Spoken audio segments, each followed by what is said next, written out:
లక్ష్మీదేవి ఇంట్లోకి రావాలంటే ఇల్లు ఏ విధంగా ఉండాలి? శుక్రవారం నాడు స్త్రీలు తప్పకుండా తలస్నానం చేసి తులసి చెట్టుకు పూజ చేయాలి.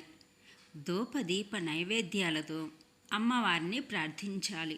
తెల్లవారుజామునే లేచి మొట్టమొదట అమ్మవారి విగ్రహాన్ని నమస్కరించుకున్న తర్వాతే మిగిలిన పనులు మొదలుపెట్టుకోవాలి.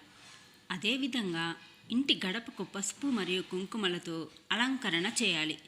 అప్పుడే శ్రీ మహాలక్ష్మి పచ్చగా ఉన్న గుమ్మంని చూసి ఇంట్లోకి ప్రవేశిస్తుందని పురాణాలు చెబుతున్నాయి.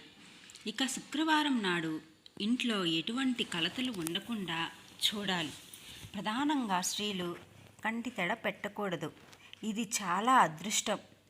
ఈరోజు స్త్రీలందరూ శ్రీ మహాలక్ష్మిలా సంతోషంగా కలకల్లాడుతూ ఉండాలి. శుక్రవారం నాడు అప్పు తీసుకోవడం కానీ ఇవ్వడం కానీ చేయకూడదు.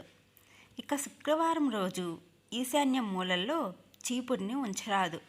వీలైతే ఈరోజు పూజలో ఆవునేతితో దీపం పెట్టడం శ్రేయస్కరం. శుక్రవారం నాడు పాత బట్టలు ఎవ్వరికి కూడా ఇవ్వకూడదు. అలాగే ధాన్యాన్ని కూడా ఇవ్వకూడదు. చెప్పులను ఇంటి ముందు ఉంచితే దరిద్ర దేవత సులభంగా ఇంటిలోనికి ప్రవేశిస్తుంది. ఇక మాసిన బట్టలన్నీ కూడా ఇంటి ముందు వేలాడదీస్తే దరిద్ర దేవత ఆకర్షించబడుతుంది. కాబట్టి ఇంటి ముందు ఎంగిలి మెతుకులు వేస్తే అనారోగ్యం పాలై ఆ కుటుంబానికి దరిద్రం చుట్టుకుంటుంది.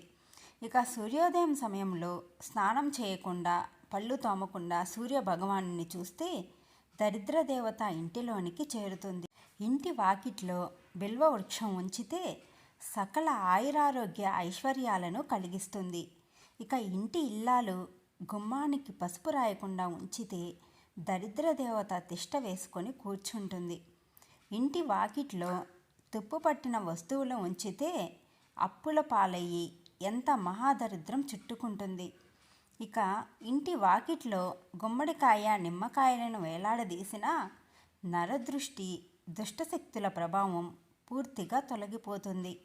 ఇంటి వాకిట్లో తులసి మొక్క లేకుండా ఉంటే ఆ ఇల్లు దరిద్ర దేవతకు ఆహ్వానం పలుకుతుంది. ఇదేనండి ఇవాల్టి వీడియో మీకు నచ్చినట్లయితే లైక్ చేయండి. అలాగే కొత్తగా ఛానల్ని చూస్తున్నట్లయితే ప్లీజ్ ఛానల్ని సబ్స్క్రైబ్ చేసుకొని సపోర్ట్ చేయండి. Thank you for watching.